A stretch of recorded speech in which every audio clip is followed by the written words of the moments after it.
नमोस्तु महाराज जी।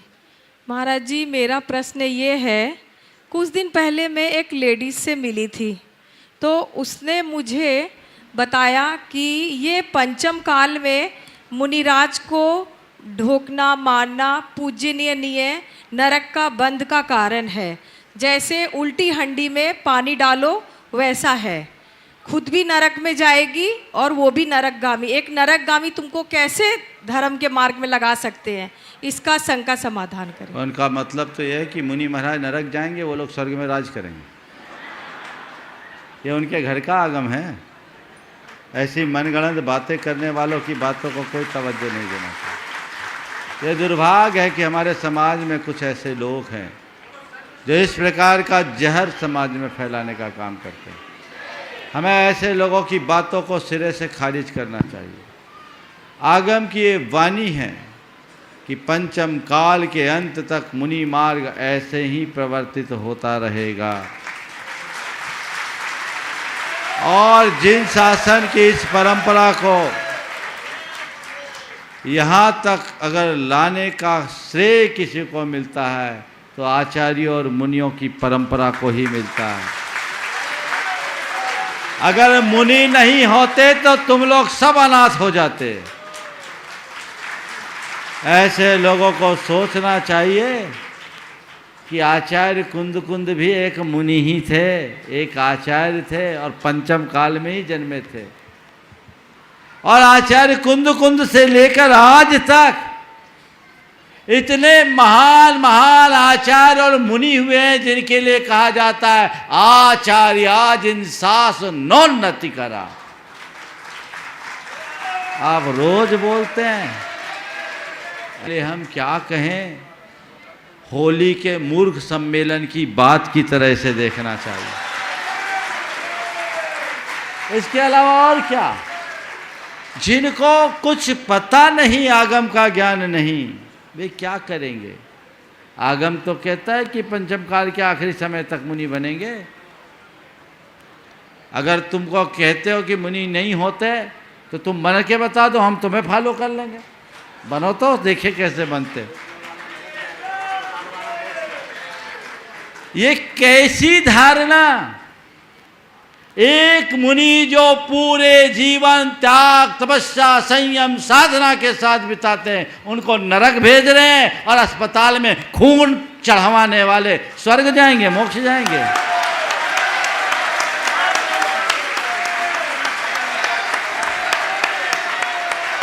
समझ में नहीं आता। ऐसे लोगों की बुद्धि पर तो तरस आती है। मुझे लगता है कि नरक की सीट शायद इन्हीं लोगों के लिए खाली पड़ी है।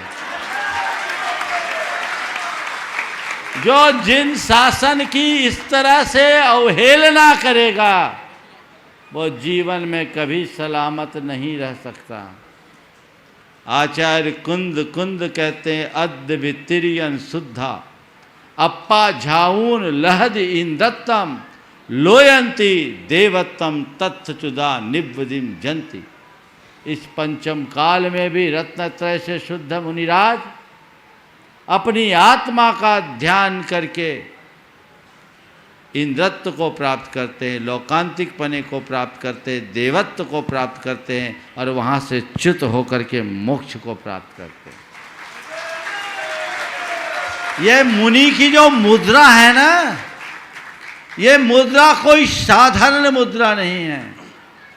ये जिनेंद्र भगवान का प्रतिरूप है। जिस मुनि मुद्रा के धारकों को वो नरक भेज रहे हैं, अगर उनके हिसाब से सोचे तो उनको मानने वाले सब नरक यानी जैनियों के लिए नरक है। आचार्य कुंद कुंद इस मुद्रा के लिए कहते हैं, मुद्रा क्या है? ये दर्शन है। और दर्शन किसे कहते हैं? तो वो कहते हैं दंसई मोक्ष मग्गम सम्मतम संजमम सुधम्मम च नानम विकरम शुद्धम उभसने दंसनम होई दुभ्यम पे मोक्ष गंथ चाओ तिसुबजो ये सुजो संजमम ठादी नानम विकरण शुद्धे जिम उभसने दंसनम होई। जो मोक्ष मार्ग को दिखाए, सम्यक्त को दिखाए, संयम को दिखाए, सुधर्म को दिखाए, वो दर्शन ये दिगंबर मुद्रा है।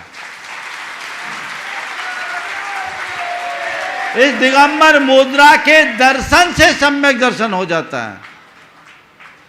इन मूढ़ों को कौन समझाए, जिनने अपना एक स्वतंत्र आगम रच लिया हो, वो स्वतंत्र है, सबकी अपनी विचारधारा है, पर ऐसी बातें जिनमत के अनुकूल नहीं है, इसमें कोई संशय की बात नहीं है। हमें ऐसे लोगों से सुरक्षित दूरी बना के रखना चाहिए। इन लोगों ने समाज में गंदगी फैलाने का काम कर रखा है। हमें तो तरस आती है ऐसे लोगों की बुद्धि पर। जब इनके ऊपर कुछ परेशानी आती तब समझ में आता है कि मार्ग क्या है। पता नहीं इनकी कैसी तालीम है जो इस तरह के अनर्गल प्रलाप करते हुए इनको तकलीफ नहीं होती। काश जिनवानी का ठीक तरीके से अध्ययन किया होता तो ऐसी बातें कहने का सपने में भी भाव नहीं होता। इसलिए इन सब बातों पर हमें रंच मात्र ध्यान नहीं देना चाहिए। आगम का ये वचन है, ये मार्ग हम सबको बड़े सौभाग्य से और बड़ी दुर्लभता से प्राप्त हुआ है। हम इस मार्ग का अनुकरण करते रहें, जिन पथ पर चलते रहें और अपने जीवन को धन्य कर लें। इसके बिना और कोई मार्ग है ही नहीं। जो लोग कहते हैं कि सब नरक जाएंगे, उनको बोलो कौन सा आगम है, आके बताओ। हाँ, और आचार्य कुंद कुंद कहते हैं मुक्ति मिलेगी तो इसी दिगंबर मुद्रा से मिलेगी। वे कहते हैं नविसिज्झई वत्थ धरो जैवी होय तिथैरो नग्गो विमुख मग्गो शेषा उम्मग गया सब्वे। कपड़े में मोक्ष नहीं है, कपड़े उतारने के बाद ही मोक्ष है। समझ गए? बाकी तो उन्मार्ग है। माना कि केवल दिगंबर होने से मुक्ति नहीं है, पर यह भी तय है बिना दिगंबर हुए मुक्ति नहीं है। इसलिए बातें कहने को बहुत है, पर मैं उतना आवश्यक नहीं समझता। पर हमें अपने आप को मजबूत बना करके चलना चाहिए। सच्चे देव शास्त्र गुरु के दृढ़ अनुयायी बन करके चलिए, तभी आप अपना काम कर पाएंगे। मैं एक स्थान पर था, वहाँ पर एक वर्ग के लोग रत्नत्रय विधान का आयोजन कर रहे थे। हम लोगों का अचानक वहाँ पहुँचना हुआ। वहाँ के लोग आए, नीचे आयोजन होना था, ऊपर हम थे। आकर के कुछ लोग आए, बोले महाराज जी हमारे यहाँ रत्नत्रय विधान हो रहा है। मैंने कहा बहुत अच्छी बात है, रत्नत्रय विधान हो रहा है, आप लोग कीजिए। मेरे पास एक व्यक्ति बैठे थे, बोले रत्नत्रयधारी के सानिध्य में रत्नत्रय विधान हो तो बहुत अच्छा है। उन्होंने बातें चीतें की। उनका आशय ये था कि ये विधान हो रहा है, महाराज से व्यवधान ना आ जाए तो महाराज खिसक जाए। तो मैंने उनसे बिल्कुल बड़ी शालीनता से कहा, भैया देखो विधान तुम्हें करना है तो तुम विधान करो, हमें कोई दिक्कत नहीं।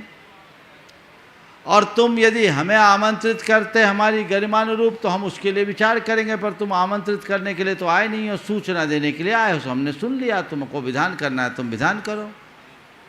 पर तुम अगर सोचोगे कि जैसे वहाँ से पहले 2 अलग जी थे उस गांव में, शहर था, सुन रहे होंगे सब लोग, वहाँ के बहुत लोग आज आए हुए भी, उनको खिसका दिया था उन लोगों ने।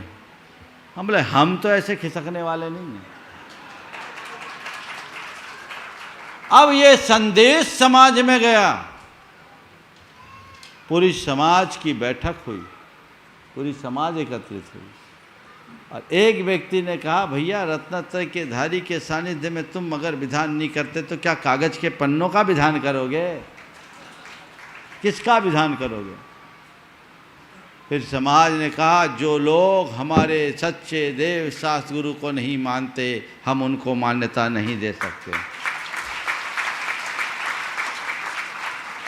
कहीं ना कहीं हमें इन सब बातों पर विचार करना चाहिए। कतिपय लोग हैं जो समाज में जहर फैलाते हैं।